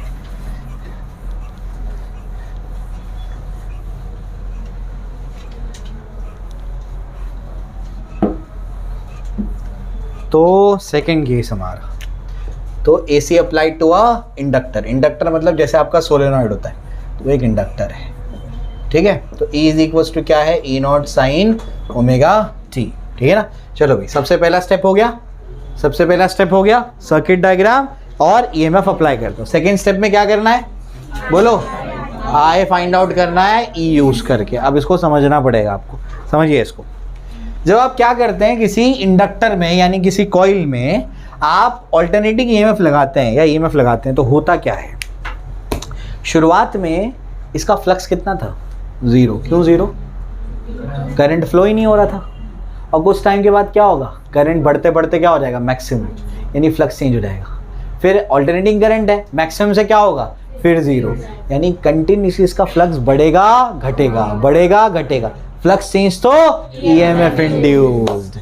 अब कुछ समझ आ रहा है? तो ये क्या करता है, ये अपने में एक बैक ईएमएफ इंड्यूस कर लेता है। समझ आ गया? एक ईएमएफ आपने लगाया, कौन सा, ई नॉट साइन ओमेगा टी, ये अप्लाइड ईएमएफ है। ये क्या करता है, एक बैक ईएमएफ इंड्यूस करता है, जो क्या करता है, करंट की ग्रोथ को रोकता है। करंट बढ़ रहा है तो बढ़ने नहीं देता, कम हो रहा है तो कम होने नहीं देता। बात समझ आ रही, ठीक है ना? तो बेसिकली अगर हम लोग चाहते हैं कि इसके अंदर स्टेडी करंट सेटअप हो जाए, तो हमको क्या करना पड़ेगा, हमको ऐसा कुछ अरेंजमेंट करना पड़ेगा कि जो अप्लाइड ईएमएफ हो वो बैक ईएमएफ का बिल्कुल उल्टा हो। समझ आ गया? बैक ईएमएफ जो बन रहा है, अप्लाइड ईएमएफ इसको क्या कर दे, काट दे, तभी क्या होगा, तभी यहां पर करंट सेटअप हो पाएगा। तो basically E applied is equal to क्या होगा, minus of E back EMF. तो ई अप्लाइड ई है हमारा, और ई बैक ईएमएफ क्या होता है, होता है minus L D I by D T. ये आपको ईएमआई में पढ़ाया था मैंने। बात समझ में आ रही? नहीं पता है तो अब इसको याद करना है। तो minus L D I by D T, therefore E क्या हो जाएगा बताओ, हो जाएगा L D I by D T. यहां तक सबको समझ आता है, ठीक है ना? अब मुझे बताइए अपने को निकालना क्या है, अपने को निकालना करंट है, ठीक है ना? इसको यहां भेज दो, इसको यहां भेजोगे तो बताओ क्या होगा, ये हो जाएगा E D T is equal to क्या होगा, एल डी आई। जैसी सेपरेशन ऑफ डिनोमिनेटर होगा, है ना, उसके बाद क्या होगा बताओ, सेपरेशन ऑफ डिनोमिनेटर कह रहा हूं, ऑपरेटर को सेपरेट करोगे तो क्या होगा, वेरिएबल सेपरेबल फॉर्म। उसके बाद नेक्स्ट स्टेप क्या करते हैं, इंटीग्रेशन। तो देयरफॉर क्या हो जाएगा, इंटीग्रेशन ऑफ ई की जगह क्या आ जाएगा, E not sine omega T, ये हो जाएगा E not sine omega T D T, और ये क्या हो जाएगा, इंटीग्रेट एल, ये क्या हो जाएगा, डी आई। यहां तक सबको समझ आता है, ठीक है ना? अब ई नॉट क्या हो जाएगा, कांस्टेंट बाहर जाएगा, इंटीग्रेशन किसका होगा, sign omega T D T, ये क्या हो जाएगा, एल डी आई का इंटीग्रेशन क्या होगा, आई। समझ आता है? तो देयरफॉर क्या हो जाएगा, ई साइन का इंटीग्रेशन माइनस कॉस, तो minus cos omega T divided by omega. क्यों? ये जो टी का यहाँ पर कोएफिशिएंट होता है उसे डिवाइड करना पड़ेगा, ओमेगा इज इक्वल टू क्या हो जाएगा बताओ, प्लस कांस्टेंट भी आएगा, इज इक्वल टू क्या होगा, एल इंटू आई। यहां तक सबको क्लियर है? कोई दिक्कत नहीं। प्लस कांस्टेंट क्यों आया, क्योंकि ये इनडेफिनाइट इंटीग्रेशन है, तो प्लस सी लगाना पड़ेगा आपको। बात समझ आ रही, ठीक है ना? तो देयरफॉर बताओ क्या होगा, ये एल को भी नीचे भेज दो तो क्या हो जाएगा, E not upon omega L, और ये क्या होगा, minus cos omega T plus constant is equal to क्या हो जाएगा, आई। लेकिन ये कांस्टेंट जीरो होगा, क्यों, इसको समझो अभी। ये कौन सा करंट है, ऑल्टरनेटिंग करंट। ऑल्टरनेटिंग करंट कौन सा करंट होता है, जो कंटिन्यूसली क्या करता है, वेरी करता है। बात समझ आ रही है?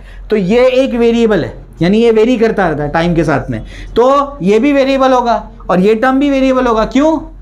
अगर मैं ऐसा लिखता हूं v is equal to U plus A T, इसका मतलब क्या, ये क्या है, वेलोसिटी, ये भी क्या है, वेलोसिटी, और ये टर्म भी क्या होगा, क्योंकि वेलोसिटी में ही वेलोसिटी क्या हो सकती है, ऐड या सब्ट्रैक्ट। मैं आपसे कहता हूं कि 5 मीटर माइनस 2 किलो कितना होगा, नहीं 5 मीटर माइनस 2 किलो जीरो होगा। अरे माइनस ही नहीं होगा, क्यों, अरे लेंथ में मास कैसे हो सकता है माइनस या प्लस। बात समझ आ रही है? तो अगर यहां पर आंसर में वेलोसिटी मिला है तो इसका मतलब ये दोनों के दोनों क्या होंगे, वेलोसिटी होंगे। अगर आंसर में करंट मिला है तो ये भी करंट होगा और ये भी क्या होगा, करंट होगा। अगर ऐसा होगा, ये भी करंट है और ये भी करंट है, और ये वेरी करने वाला करंट है, मतलब ये कांस्टेंट वैल्यू नहीं रखता, ये तो वेरी कर रहा है, तो ये भी कांस्टेंट वैल्यू नहीं रखता। देख के भी समझ में आ रहा है, टाइम के साथ में वेरी करेगा, तो इसको भी क्या करना पड़ेगा, वेरी। लेकिन ये तो कांस्टेंट है और कांस्टेंट वेरी नहीं करता, इस वजह से कांस्टेंट जीरो होगा। अब समझ आए, ये लॉजिक है इसके पीछे, ठीक है? बुक में सीधा दे दिया कांस्टेंट क्या है, जीरो। अब समझा क्यों जीरो, क्योंकि अगर ये वेरी कर रहा है तो इसको भी वेरी करना पड़ेगा और इसको भी वेरी करना पड़ेगा, लेकिन ये तो कांस्टेंट जो वेरी नहीं करता, तो इसको जीरो ही होना पड़ेगा। समझ आता है, ठीक है ना? तो देयरफॉर आई क्या मिलेगा बताओ, E not upon omega L, और ये क्या होगा, माइनस कॉस ओमेगा टी। समझ आ रहा है? कॉस को साइन के टर्म्स में लिख सकते हैं। कॉस क्या होता है, साइन 90 माइनस थीटा, ये होता है ना, साइन 90 माइनस थीटा क्या होता है, कॉस थीटा। तो यहां पर जो हो जाएगा, ये हो जाएगा E not upon omega L minus अपनी जगह पर, और ये क्या हो जाएगा, sine pi by 2 minus omega T. सबको समझा, ठीक है ना? Minus sine theta is sine of minus theta. समझ आ रहा है क्या बोल रहा हूं मैं आपसे कह रहा हूं sine of minus theta is minus sine theta. समझ आ रहा है? तो ये माइनस साइन थीटा क्या होगा? साइन ऑफ माइनस थीटा, यानी ये माइनस साइन एंगल में वहां अंदर चली जाएगी। तो बताओ क्या बचेगा? ये बचेगा ई नॉट अपॉन ओमेगा एल, और ये क्या होगा? साइन, और ये क्या हो जाएगा बताओ? ये हो जाएगा माइनस, और ये क्या हो जाएगा? पाई बाई 2 माइनस ओमेगा टी। अब माइनस को अंदर भेजेंगे तो क्या होगा? Omega T minus pi by 2, है ना? तो ये हो जाएगा फिर omega T minus pi by 2। समझ आ गया? तो और ये चीज को मैं बोलता हूँ आई नॉट। तो मेरे पास आई का एक्सप्रेशन फाइनली क्या बनेगा बताओ? आई का एक्सप्रेशन क्या बनेगा? I is equals to I not, और ये क्या बनेगा? E not by omega L को आई नॉट बोल दिया मैंने, और ये क्या हो जाएगा? Sign omega T minus pi by 2। इससे निकाल दिया मैंने आई। समझे? रजिस्टर के केस में बहुत ईजी था निकालना। क्या करना था? सिर्फ आर से डिवाइड करना था, लेकिन यहाँ पर तो इंटीग्रेशन करना है। बात समझ में आ गई? तो इंटीग्रेट करके मैंने क्या निकाल लिया? आई निकाल लिया। कौन सा स्टेप कंप्लीट हुआ? Second step. अब थर्ड, फोर्थ, फिफ्थ स्टेप बचे। ठीक है, क्लियर हो गया? यहाँ तक सबको क्लियर है? चलो भाई अब आगे चलते हैं। आगे क्या? थर्ड स्टेप बताओ जल्दी से, क्या है थर्ड स्टेप? क्या है? फेज रिलेशन, फेजर डायग्राम और ग्राफ। तो थर्ड स्टेप में क्या करना है? सबसे पहले क्या लिखना है? Phase relation. फेज रिलेशन में क्या बोला मैंने? ई और आई का एक्सप्रेशन लिख दो। ई क्या है बताओ? सब में सेम है वो, E not sine omega T. I क्या मिला? I not sine omega T minus pi by 2। बताओ, ये देखो ओमेगा टी है, ये ओमेगा टी में से पाई बाई 2 माइनस है, मतलब कौन आगे कौन पीछे? ई आगे आई पीछे, क्योंकि ई कहां पर है? ओमेगा टी, और ये क्या है? Omega T minus pi by 2। जैसे ये ओमेगा टी का एंगल है 120, और ये कितना होगा फिर? 120 माइनस 90 कितना होगा? 30। तो वो 120 पे, ये 30 पे। तो आगे कौन है? ई। तो यहां पर ये समझ आ रहा है, यहां पर ये समझ आ रहा है ईएमएफ लीड्स करंट। समझ आ गया? इंडक्टर में ईएमएफ पहले ग्रो होगा, करंट पीछे पीछे ग्रो होगा उसके। बात समझ आ रही है? जबकि रजिस्टर में जैसे ईएमएफ लगाया वैसे करंट फ्लो हो जाएगा। बात समझ आ रही? ठीक है ना? चलो, तो ये अपने को समझ में आता है। ई लीड्स आई, इसका शॉर्टकट बताया था मैंने, इलाइदी आइसमैन। आ रहा हूं उसके ऊपर, बताता हूं मैं। यहां तक सबको क्लियर है? ठीक है ना? चलो भाई, थर्ड स्टेप हो गया। फोर्थ स्टेप में नहीं, उसमें और 2 स्टेप्स है। फेजर डायग्राम, ये तो फर्स्ट स्टेप था। फेजर डायग्राम, फेजर डायग्राम इसका कैसे होता है? ऐसे इसका फेजर डायग्राम। बुक में मत जाना, जो मैं बता रहा हूं उसी से याद रखो। ठीक है ना? चलो भाई, तो ये क्या है आपका? ये आपका आई एल है, और ये क्या आपका? ई एल है। समझ में आ गया? दोनों में कितना फेज एंगल, फेज डिफरेंस कितना है? 90 का। ओमेगा 2 ओमेगा टी, यहाँ पर ओमेगा टी, लेकिन ये क्या है? एक्स्ट्रा, तो पाई बाई 2 का फेज डिफरेंस है। ये फेजर डायग्राम हो गया। तीसरा स्टेप इसमें क्या है? ग्राफ बनाना। ग्राफ कैसे बनेगा? कैसे ग्राफ बनेगा बोलो? ये किसका फंक्शन है बोलो? ये साइन ओमेगा टी। तो ई वर्सेस टी कैसे बनेगा? वो तो वैसे ही बनेगा। ई तो हर एक में वैसे ही बनेगा। आई कैसे बनेगा? तो इस पे आ जाओ। आई क्या था हमारे पास बताओ? आई क्या था? ये इसको ऐसे लिख देता हूं। ये क्या था हमारा? आई नॉट। तो आई नॉट, और ये माइनस, और ये क्या है? Cos omega T. एक्चुअल आई का एक्सप्रेशन ये तो क्या है? Minus cos omega T. तो कॉस है तो एक्सट्रीम से स्टार्ट होगा, लेकिन अगर प्लस कॉस होता तो पॉजिटिव एक्सट्रीम से, माइनस कॉस है तो नेगेटिव एक्सट्रीम से। कुछ इस तरीके से ग्राफ बनेगा इसका। बात समझ में आ रही? ठीक है ना? तो ये आपका ई है, ये आपका क्या है? आई है। ठीक है ना? क्लियर हो गया? ये हो गया। इसके बाद फोर्थ स्टेप। फोर्थ स्टेप में क्या है? अपोजिशन लिखना है। अपोजिशन कैसे आएगा बताओ? अपोजिशन कैसे आएगा बोलो? मैंने आपसे क्या कहा था? ये जो आई नॉट जो आप सब्स्टिट्यूट कर रहे हैं उसी पे जाना हमेशा। तो आई नॉट क्या था बताओ? E not upon omega L. Opposition क्या होता है? Voltage upon current. तो ये वोल्टेज, ये करंट, इनको इधर ले आओ। ये ओमेगा एल, ये क्या हो जाएगा? E not upon I not. Voltage upon current क्या होता है? अपोजिशन। इसके अपोजिशन इंडक्टर है, इसके अपोजिशन क्या बोलते हैं? एक्सएल। तो देयरफॉर एक्सएल क्या हो जाएगा? Omega L. ओमेगा एल समझ में आएगा? ओमेगा क्या होता है? 2 पाई एफ। अरे ओमेगा 2 पाई एन होता है, तो 2 पाई एफ लिख दिया उसकी जगह में मैंने एल। तो यहाँ पर XL is directly proportional to frequency. Fifth step. Fifth step में यही बताना था कि एक्सएल फ्रीक्वेंसी के साथ में कैसे वेरी करता है। ठीक है ना? तो यहाँ पर ये आपका फ्रीक्वेंसी, ये आपका एक्सएल, तो डायरेक्टली प्रोपोर्शनल मतलब स्ट्रेट लाइन ग्राफ बनेगा। समझा? क्लियर हो गया? सारे पॉइंट्स कवर कर लिए इसके मैंने।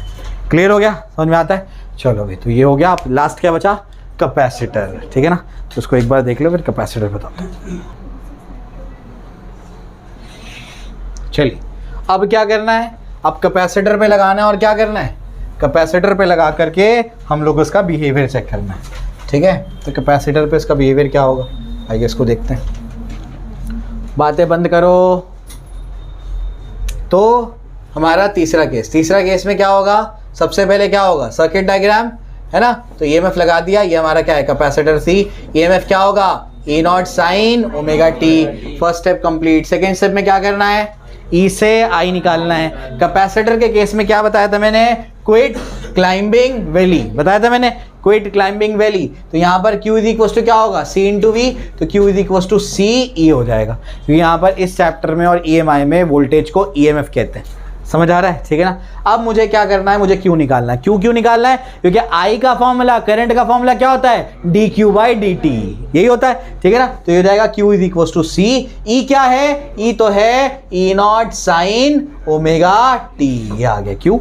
इससे क्या निकल जाएगा, करंट आ जाएगा। करंट क्या है बताओ, I इज इक्वल टू क्या होता है, dQ बाई dt, तो d by dt of Q क्या है बताओ, C E not sine omega T. Constant क्या है बताओ जल्दी से, C E नॉट, डेरिवेटिव किसका निकालना पड़ेगा, E sine omega t. Sine का डेरिवेटिव क्या होता है, कॉस ओमेगा, साइन का डेरिवेटिव कॉस, कॉस का डेरिवेटिव माइनस साइन, ठीक है ना। तो ये जाएगा C E नॉट, साइन का डेरिवेटिव क्या होगा, cos omega t into omega, क्यों, कंपोजिट फंक्शन का डेरिवेटिव लेके मल्टीप्लाई कर दो तो हो जाएगा आई, तो देयरफॉर क्या हो जाएगा, ई इक्वल टू क्या होगा, सी ई नॉट ओमेगा इंटू क्या ये कॉस ओमेगा टी।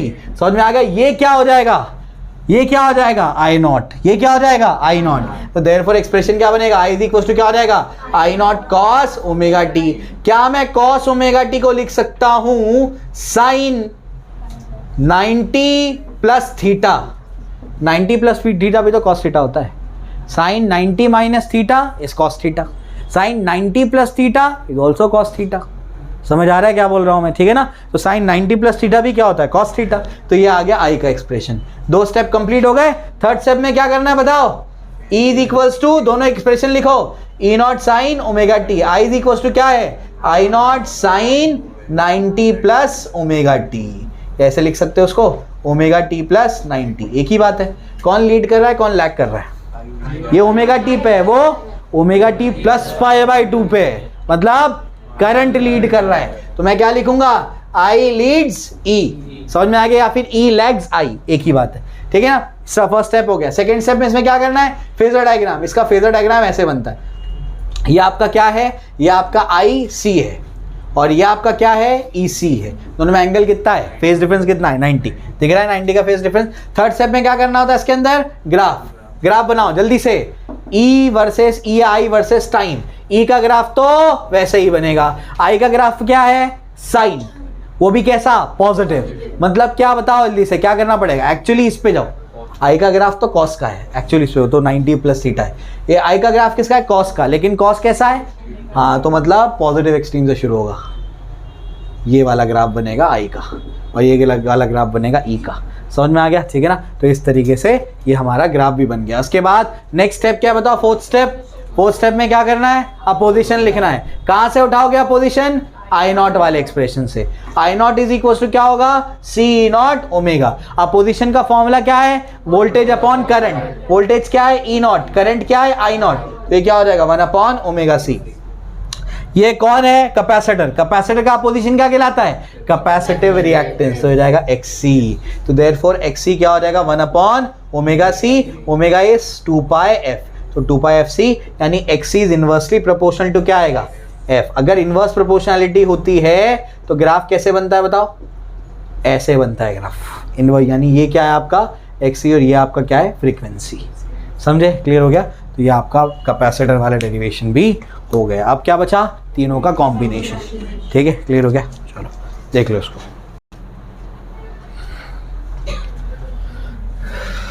चलिए आइए, शॉर्टकट बता रहा हूँ, उसको याद रखो। रेजिस्टर में तो दोनों साथ साथ में चलते हैं, कौन, करंट और EMF। लेकिन इंडक्टर और कैपेसिटर में एक लीड करता है, एक लैग करता है। तो उसका शॉर्टकट याद रखने का, इलाई दी आइसमैन। इलाई, इंडक्टर में EMF पहले, करंट बाद में। कैपेसिटर में करंट पहले, EMF बाद में। समझ आ गया, इससे याद रखने में आसानी होगी। दोनों में फेज डिफरेंस कितना है, 90, यहाँ पर भी 90।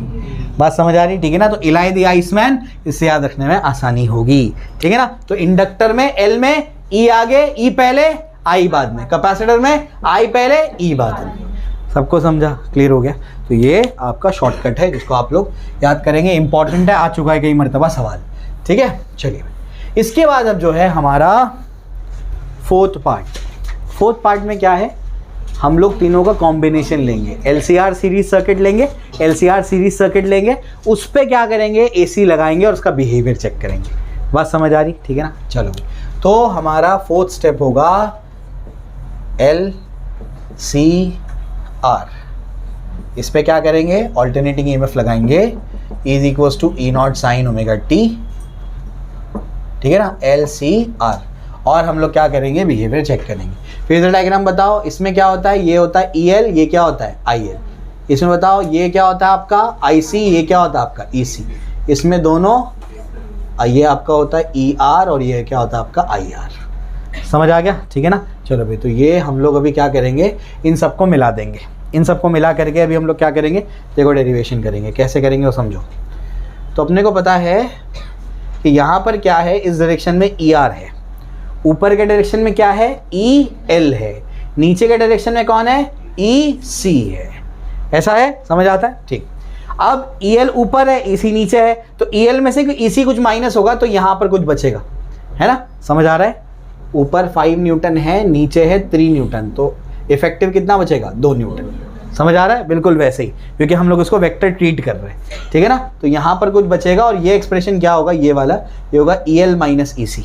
क्या होगा ये, EL माइनस EC। तो देखो, एक आपके पास ये क्या आ रहा है, EL माइनस EC, और ये आपके पास क्या है, ER। दो वेक्टर, दोनों का टेल, तो रिजल्टेंट अलोंग दी डायगोनल। समझ में आता, तो ये जाएगा रिजल्टेंट, इसको बोलते हैं E नॉट।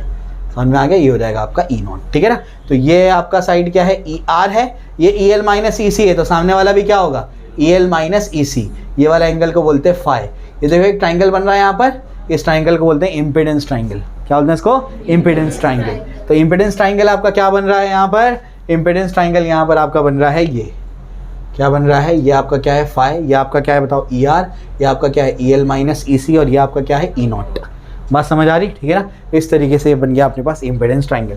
अब इस ट्राइंगल को अगर आप गौर से देखेंगे तो ये 90 है ना। तो अगर मैं यहाँ पर क्या कर दूँ, पाइथागोरस थ्योरम लगाऊँ, तो क्या होगा, E नॉट का स्क्वायर क्या होगा बताओ, EL minus EC the whole square plus क्या होगा, ER का स्क्वायर। समझ में आता है। फिर अगर यहाँ से स्क्वायर रूट ले लूंगा तो वहां से स्क्वायर हट जाएगा। समझ आ रहा है, ठीक है ना। अब EL क्या होगा, EL क्या है, वोल्टेज अक्रॉस इंडक्टर है।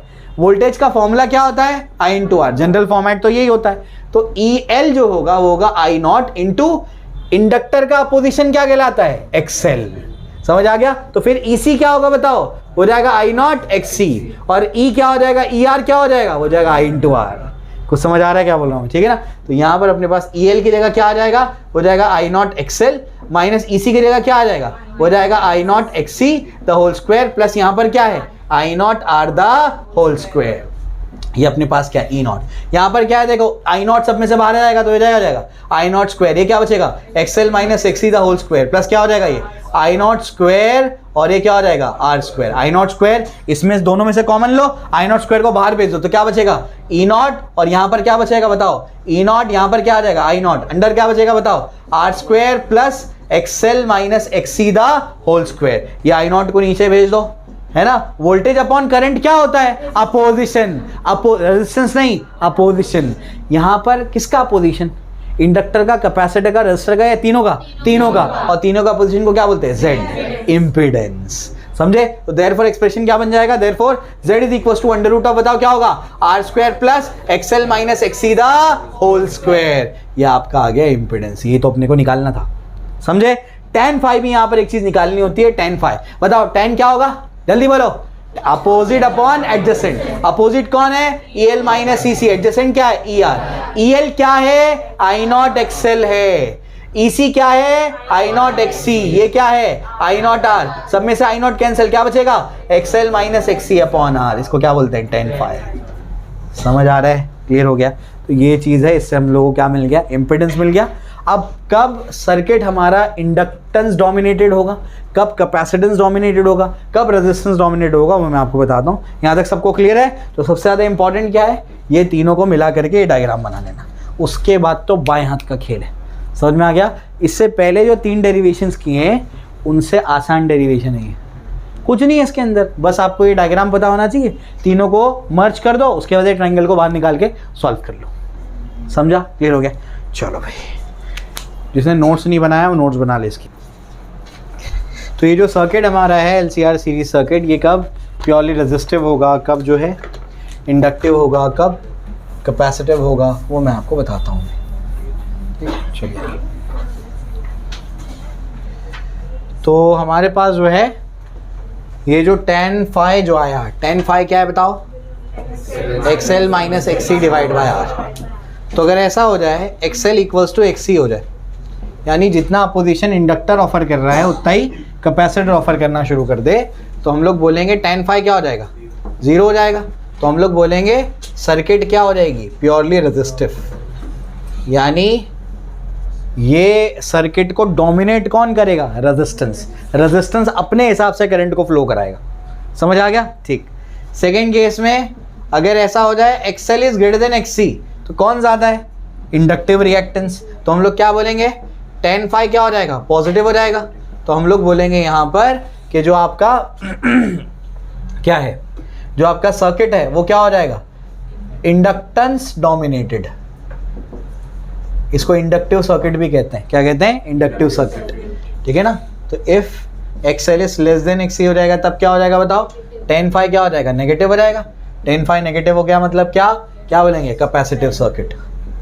ये क्या हो जाएगा? कैपेसिटिव सर्किट या कैपेसिटेंस डोमिनेटेड सर्किट। बात समझ में आ गई? ठीक है ना? तो बस ये 3 केसेस आपको ध्यान रखने हैं, बाकी ये कंप्लीट हो गया ये वाला पार्ट।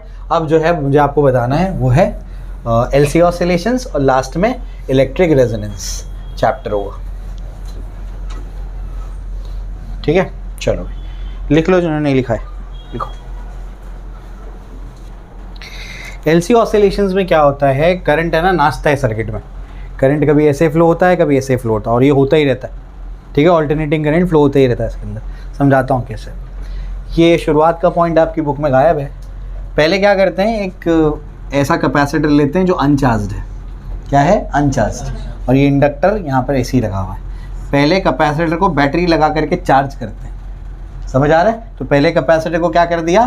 चार्ज कर दिया हमने। चार्ज कर दिया कैपेसिटर को, तो ऐसे यहाँ पर चार्जेस आ गए। उसके बाद जो है हम लोग क्या करते हैं, उसके बाद यहाँ पर ये बैटरी को हटा देते हैं। बैटरी को हटा दिया। ये पहले सर्किट टूटा हुआ था, हम उसको चार्ज कर रहे थे तो सर्किट टूटा हुआ था, वरना तो पहले ही फ्लो हो जाएगा। तो पहले उसको चार्ज कर देते हैं पूरी तरीके से। कैपेसिटर को चार्ज करना इज इक्विवेलेंट टू बाल्टी में पानी भरना। एक बाल्टी है, एक बकेट है, बकेट के तुम अंदर पानी डाल रहे हो, वैसे ही कैपेसिटर के अंदर तुम चार्ज डाल रहे हो। कि दोनों इक्विवेलेंट चीज़ है। ठीक है ना? अब मैंने यहाँ पर उसके फ्लो होने के लिए होल खोल के रखा है, मतलब बेसिकली उसको जाने का रास्ता नहीं दिया है। जैसे ही सर्किट को कंप्लीट करूँगा तो अब पानी बहना शुरू होगा। समझ आ रहा है? ठीक है ना? इस तरीके से होता है। तो अब जो है हमने उसको चार्ज कर दिया, फिर मैंने इसको क्लोज कर दिया। क्लोज करूंगा तो अब क्या करेगा?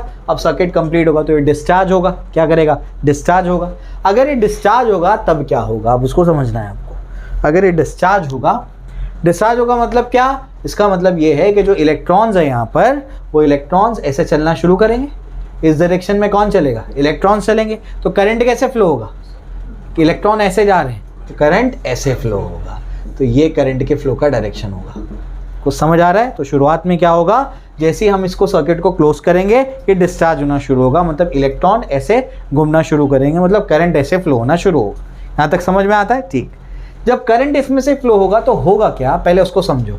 शुरुआत में इसके पास पूरे चार्जेस स्टोर्ड थे, इसके पास तो कुछ भी नहीं था, करंट फ्लो हो ही नहीं रहा था। पूरे चार्जेस इसके पास स्टोर्ड थे।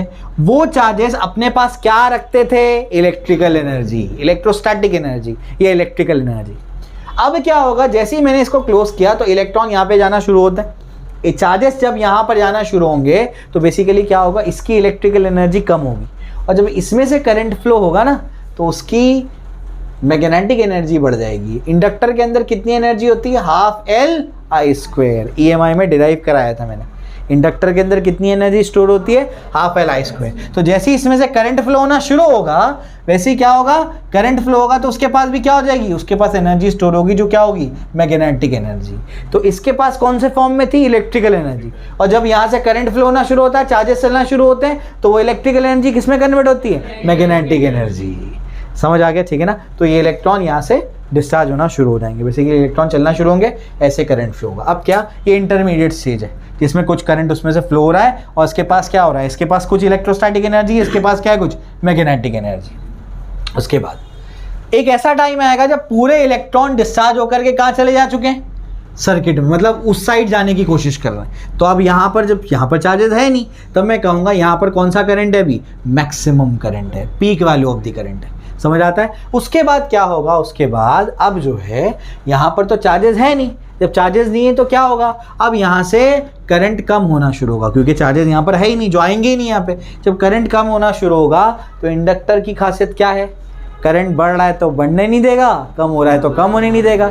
तो इसके पास से जो इलेक्ट्रिकल एनर्जी निकली थी वो उसके बाद मैग्नेटिक में जो स्टोर हो गई, वो फिर अपनी एनर्जी खर्च करके क्या करेगा, करंट को वैसे ही दौड़ाना शुरू कर देगा, वैसे ही फ्लो कराना शुरू करेगा। तो करंट यहाँ से फ्लो होगा तो होगा क्या, यहाँ पर हो ये रहा है कि यहाँ से कौन से चार्जेस निकले थे बताओ, नेगेटिव। वो सब नेगेटिव चार्जेस जाकर के कहाँ स्टोर होना शुरू हो जाएंगे, इस साइड पे। देखो नेगेटिव चार्जेस निकलेंगे और ये सब कहाँ स्टोर हो जाएंगे, इस साइड पे आके स्टोर हो जाएंगे। और वो कंटिन्यू करने के लिए एनर्जी किसने दी, मैग्नेटिक, यानी किसने दी, इंडक्टर ने। सब यहाँ पर नेगेटिव चार्जेस स्टोर होंगे और एक ऐसा टाइम आएगा जब पूरे नेगेटिव चार्जेस क्या हो जाएंगे, यहाँ पर स्टोर हो जाएंगे। तब यहाँ पर सर्किट में करंट क्या हो जाएगा, जीरो हो जाएगा। अब फिर से ये क्या चाहेगा, करंट जीरो ना हो, तो क्या करेगा, ये अपनी एनर्जी यूज़ करके क्या करेगा, फिर से उल्टा फ्लो कराना शुरू कर देगा। मतलब बेसिकली होगा क्या, एक प्लेट से यहाँ से नेगेटिव चार्जेस चलना शुरू करते हैं तो धीरे धीरे करके यहाँ पर क्या होगा, ये नेगेटिव चार्जेस निकल के कहाँ जाएंगे, उस प्लेट पे जाएंगे। समझ में आ गया। फिर उसके बाद क्या होगा, उसके बाद करंट फ्लो होना बंद हो जाएगा, लेकिन इंडक्टर क्या बोलता है, मैं करंट बढ़ रहा है तो बढ़ने नहीं दूंगा, कम हो रहा है तो कम होने नहीं दूंगा। वो क्या करेगा, फिर करंट को उल्टा चला देगा। समझ आ गया। फिर ये क्या होगा, ये नेगेटिव चार्जेस क्या होंगे, फिर से उल्टा चल के कहाँ चले जाएंगे, इस साइड पे। तो करंट एक बार कैसे फ्लो हो रहा है, ऐसे फ्लो हो रहा है, और ये एक बार कैसे फ्लो हो रहा है, ऐसे फ्लो हो रहा है। यानी बेसिकली यहाँ पर क्या डेवलप हो जाता है, ऑल्टरनेटिंग करंट। समझ आ रहा है। और ये बहुत फास्ट होता है, ये तो मैं आपको वो स्लो बता रहा हूँ, बहुत फास्ट होता है। यहाँ से चार्जेस उधर जाएंगे, फिर वहाँ से चार्जेस इधर आएंगे, इसी को तो ऑल्टरनेटिंग करंट बोलते हैं। तो हमने कोई यहाँ पर सप्लाई नहीं लगाया है, हमने बस क्या कर दिया, कैपेसिटर को चार्ज करके छोड़ दिया। अब क्या हो गया, सर्किट में अपने आप ही क्या फ्लो हो रहा है, और हाँ, ऑल्टरनेटिंग करंट। समझ आ गया। और अगर इनका अपोजिशन आइडियल इंडक्टर और आइडियल कैपेसिटर ले लिया जाए तो ऑल्टरनेटिंग करंट हमेशा फ्लो होता रहेगा उसके अंदर। समझ आ गया। तो खास बात समझ आ रही, क्या है खास बात, क्या है, कोई सप्लाई नहीं लगा हुआ है, एसी सप्लाई। उसके बाद भी बस क्या कर रहे हैं, शुरुआत में कैपेसिटर को चार्ज करके छोड़ दे रहे हैं। अब वो क्या कर रहा है, ऑल्टरनेटिंग करंट दोनों मिलके क्या कर रहे हैं, फ्लो करवा रहे हैं। ये है आपका एलसी ऑसिलेशन, उसको रीड कर लेना। आखिर में जो बच गया वो क्या है, आपका इलेक्ट्रिक रेजोनेंस। तो इलेक्ट्रिक रेजोनेंस क्या है वो मैं आपको समझा देता हूँ। इलेक्ट्रिक रेजोनेंस जो है उसमें दो टाइप की सर्किट है। इलेक्ट्रिक रेजोनेंस उसमें दो टाइप की सर्किट है। एक कौन सी है, सीरीज सर्किट, एक कौन सी है, पैरेलल सर्किट। सीरीज और एक पैरेलल, ठीक है ना। दोनों केसेस में आपको क्या निकालना है, रेजोनेंट फ्रीक्वेंसी निकालनी है, उसकी कैरेक्टरिस्टिक्स को याद रखना है। अब सीरीज कौन सा सर्किट है, पैरेलल क्या है, उसमें क्या होगा बता देता हूँ मैं आपको। तो सबसे पहला क्या है, सीरीज रेजोनेंस सर्किट। इसमें क्या होगा, आपने क्या कर दिया, इसमें आपने तीनों कंपोनेंट्स ले लिए। कौन कौन सा, इंडक्टर, कैपेसिटर और रजिस्टर। ठीक है, यहाँ पे आपने ऑल्टरनेटिंग ईएमएफ लगाया। आपको क्या करना है, रेजोनेंस करना है। रेजोनेंस की एक ही कंडीशन याद कर लेना, XL = XC जब होगा तब क्या होगा, रेजोनेंस होगा। मतलब जितना अपोजिशन इंडक्टर ऑफर करेगा उतना ही अगर कैपेसिटर ऑफर करेगा तब क्या होगा, सर्किट रेजोनेंस कंडीशन पे आ जाएगा। याद कर लो इसको। तो यहाँ पर हमारे पास Z का वैल्यू है। Z क्या होता है बताओ, √R² + XL - XC ² समझ आ रहा है क्या बोल रहा हूँ मैं, ठीक है ना। तो मैं बोलूँगा फॉर रेजोनेंस, रेजोनेंस की कंडीशन क्या है, रेजोनेंस की कंडीशन है XL = क्या होगा, XC। अब XL क्या है बताओ, ω/L। XC क्या है, 1/ωc। समझ में आ गया। ये ω × ω क्या होगा, ω², और ये क्या हो जाएगा 1/LC। तो ω क्या हो जाएगा बताओ, ω हो जाएगा 1/√LC। ω क्या होता है, 2πf। तो 1/2 pi under root of LC। तो फ्रीक्वेंसी क्या हो जाएगा, resonant frequency 1/2 pi under root of LC। बस रेजोनेंट फ्रीक्वेंसी के ऊपर सवाल आ सकता है कि सीरीज रेजोनेंट सर्किट या पैरेलल रेजोनेंट सर्किट में आपको क्या करना है, रेजोनेंट फ्रीक्वेंसी निकालनी है। समझ आ गया। इसके कुछ कैरेक्टरिस्टिक्स है। कैरेक्टरिस्टिक्स क्या है इसके, देख लो। सबसे पहला क्या है, पेज नंबर 301 चेक करो। सबसे पहला क्या है, characteristics of series resonant circuit. Resonance occurs at XL equals to XC। XL equals to XC पे क्या होगा, रेजोनेंस होगा। सेकंड क्या है, रेजोनेंट फ्रीक्वेंसी का फॉर्मूला क्या है, वो 1/2 pi under root of LC। Third सिर्फ इतना याद रखना, इंपेडेंस इसमें मिनिमम होता है, क्योंकि ये दोनों तो चले गए ना, तो इंपेडेंस क्या होगा, मिनिमम होगा। इंपेडेंस जब मिनिमम होगा तो करंट क्या होगा, अरे जब अपोजिशन ही सबसे कम है तो करंट सबसे ज़्यादा होगा। तो क्या बोलूँगा मैं, करंट हैज़ मैक्सिमम वैल्यू। और ये सर्किट को बोलते हैं एक्सेप्टर सर्किट। क्या बोलते हैं इसको, एक्सेप्टर सर्किट। ये सब रेडियो ट्यूनिंग वगैरह में काम आता है। अभी ये सब रिवीजन में नहीं बताऊंगा मैं, ठीक है। चलो अभी काम का नहीं है, वैसे रिवीजन में कोई काम नहीं है उसका। पैरेलल रेजोनेंस सर्किट में क्या करना है वो मैं आपको बता देता हूँ। तो क्या करना है, समझ आ गया क्या करना है। सीरीज रेजोनेंस सर्किट में रेजोनेंट फ्रीक्वेंसी को डिराइव करना है और उसके 5 कैरेक्टरिस्टिक्स याद रखना है। क्या 5 characteristics, resonance occurs at XL equals to XC। Resonant frequency का formula 1/2 pi under root of LC। Parallel वाले में भी 2 पॉइंट सेम है। उसके बाद तीसरा पॉइंट में क्या है, इंपेडेंस क्या होगा, मिनिमम, तो करंट क्या होगा, मैक्सिमम। वहां पर तीसरा चौथा पॉइंट उल्टा होगा, वहां पर इंपेडेंस क्या होगा, मैक्सिमम, करंट क्या होगा, मिनिमम। 4 पॉइंट दोनों के याद हो गए। इसको क्या बोलते हैं, एक्सेप्टर सर्किट। उसको क्या बोलेंगे, रिजेक्टर सर्किट। बस 2 मार्क्स के लिए सवाल आ सकता है, पूरा याद, ठीक है ना। चलो भाई पैरेलल रेजोनेंस सर्किट बता देता हूं मैं आपको। पैरेलल रेजोनेंस सर्किट में क्या होगा उसको देख लो। तो पैरेलल रेजोनेंस सर्किट में हम लोग इंडक्टर और कैपेसिटर ही लेंगे बस। तो इंडक्टर और कैपेसिटर लेंगे तो क्या होगा उसको देख लो। तो पैरेलल रेजोनेंस सर्किट, तो इसमें क्या होगा, हमारे पास इंडक्टर होगा और फिर हमारे पास क्या होगा, कैपेसिटर होगा। और उसमें हमने क्या लगा दिया, AC लगा दिया। इंडक्टर कैपेसिटर, अपने को पता है यहाँ से करंट I आएगा तो 2 हिस्सों में जाएगा। यहाँ पर क्या जाएगा, IL जाएगा, यहाँ पर क्या जाएगा, IC जाएगा, ठीक है ना। अब मैं जानता हूँ कि जो IL होता है वो क्या होता है, I0 साइन। इसमें लीड करता है, लैग करता है। इंडक्टर में करंट लीड करता है, लैग करता है। तो क्या लिखूंगा मैं, ओमेगा टी माइनस क्या लिखूंगा, पाई/2। और IC में क्या होता है, करंट लीड करता है, तो साइन क्या लिखूंगा मैं, ओमेगा टी प्लस क्या होगा, पाई/2। अब ये देखो, ये तो जंक्शन है, ये जो I है ये 2 हिस्सों में बट गया। तो मैं लिखूंगा I इज इक्वल टू क्या होगा, IL प्लस IC। IL कितना है, I0 sine omega T minus pi. IC कितना है, I0 sine omega T plus क्या है, पाई/2। समझ आ रहा है, ठीक है ना। चलो भाई आगे की कहानी बताओ। ये sine omega T minus pi is minus cos omega T. क्या होता है ये, माइनस कॉस ओमेगा टी। और sine omega T plus pi is cos omega T. समझ आ रहा है क्या बोल रहा हूँ मैं, ठीक है ना। तो ये मेरे पास आ जाएगा। अब उसके बाद बताइए क्या होगा, ये मेरे पास नहीं, ये कौन सा है बताओ जरा। ये I0 कौन सा है, ये L का है। ये I0 कौन सा है, L का। और ये I0 कौन सा है, C का। वरना कैंसिल मत कर देना उसको, समझ आ रहा है, ठीक है ना। अब जो है मैंने एक और चीज़ आपको बताई थी कि जो आपका E0 होता है, जो आपका क्या होता है, E0 होता है। तो E0 को कैसे लिख सकते हैं, गड़बड़ कर दी मैंने कुछ, बराबर लिखे हम लोग सब, ठीक। अब मुझे बताओ जो आपका E0 होगा, E0 क्या होगा, I0 इंटू क्या होगा, अच्छा ऐसे बताओ, EL क्या होगा बताओ, वो हो जाएगा I0 इंटू XL। EC क्या होगा बताओ जरा, I0 इंटू क्या होगा, XC होगा। समझे। तो ये I0 L, ये I0 L का, ये I0 C का। तो I0 L क्या होगा, EL अपॉन XL। समझ आ रहा है क्या बोल रहा हूँ मैं। तो इसको लिखूंगा मैं E0 L डिवाइड बाय क्या होगा, XL। और ये क्या है, minus cos omega T. Plus बताओ यहाँ पर क्या होगा, ये हो जाएगा E0 C अपॉन क्या हो जाएगा, XC। और ये क्या हो जाएगा, कॉस ओमेगा टी। तो बताओ मेरे पास क्या आ जाएगा, मेरे पास ये जो है पीक वैल्यू को अगर मैं कांस्टेंट ले लूँ तो मेरे पास क्या एक्सप्रेशन बनेगा, पीक वैल्यू अगर मेरे पास दोनों में सेम हो जाए, दोनों में पीक वैल्यू क्या हो जाए, सेम हो जाए, तो E0 अपॉन XL और ये क्या हो जाएगा, माइनस कॉस ओमेगा टी। और ये क्या हो जाएगा बताओ, E0 अपॉन XC है क्या, हाँ E0 अपॉन क्या है, XC। और उसके बाद क्या है, plus cos omega T. E0 cos omega t को बाहर ले सकते हैं, E0 को भी बाहर ले सकते हैं। क्या बचेगा बताओ, क्या बचेगा अपने पास, I इज इक्वल टू क्या है, ई नॉट बाहर आ गया, cos ओमेगा टी बाहर आ गया, अंदर क्या बच गया, -1/XL प्लस 1/XC, यानी इसको लिख सकते हैं ई नॉट cos ओमेगा टी और इसको लिख सकते हैं 1/XC माइनस 1/XL। समझे? अब मैं चाहता हूं इस सर्किट में, सीरीज रेजोनेंस सर्किट में क्या चाहते थे, करंट क्या चाहते थे हम लोग, मैक्सिमम। यहां पर हम लोग क्या चाहते हैं, करंट मिनिमम। करंट को मिनिमम करने के लिए ये वैल्यू को 0 होना पड़ेगा।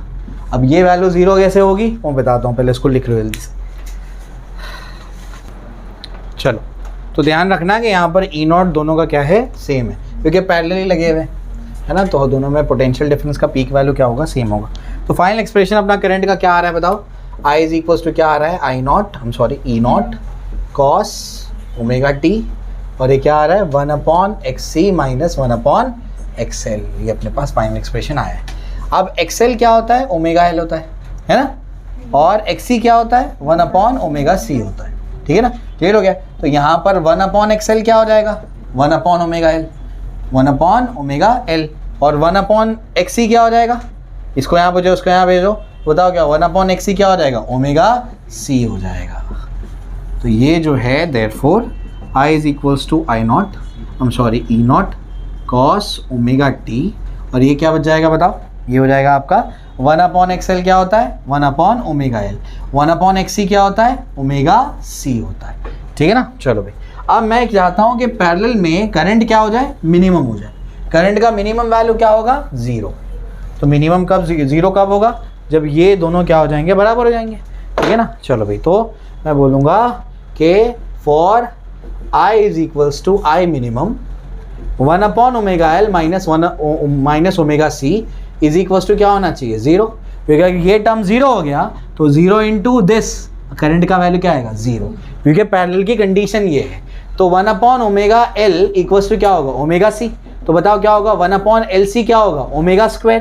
तो ये क्या होगा, ओमेगा बताओ क्या होगा, 1/√LC। ये क्या होगा, 2πf। तो बताओ क्या होगा, 1/√LC। तो फ्रीक्वेंसी, रेजोनेंट फ्रीक्वेंसी क्या होगी, 1/2π√LC। आपको पहले ही बताया मैंने, सीरीज हो या पैरेलल हो, दोनों में रेजोनेंट फ्रीक्वेंसी का फॉर्मूला सेम आएगा। समझ आ रहा है? ठीक है ना। कैरेक्टरिस्टिक्स में क्या है देख लो, resonance occurs at XL equals to XC, पहले ही वाला पॉइंट। उसके बाद रेजोनेंट फ्रीक्वेंसी का फॉर्मूला 1/2π, वो 2 लिखा है वहाँ पर, सिर्फ सही कर लो उसको, 1/2π√LC। वहाँ पर इम्पिडेंस क्या था, मिनिमम, यहाँ पर इम्पिडेंस मैक्सिमम। तो करंट क्या होगा, मिनिमम। और इस सर्किट को क्या कहते हैं, रिजेक्टर सर्किट। तो ये 5 पॉइंट लिखने पे 2 मार्क्स मिल जाएंगे आपको। समझा? ठीक है ना। तो यहाँ पर ये कंप्लीट हो जाता है। तो पूरा चैप्टर विथ डेरिवेशन तुमको रिवाइज कराया है मैंने। समझ आ गया? तो टेस्ट के लिए तैयार हो गए अब तुम, अब जाके इसको पक्का करो। ठीक है ना। एक्सरसाइज नेक्स्ट सेशन में करा दूंगा या वीडियो अपलोड कर दूंगा। ठीक है ना, जैसे भी मुनासिब होगा। चलो पैक कर लो।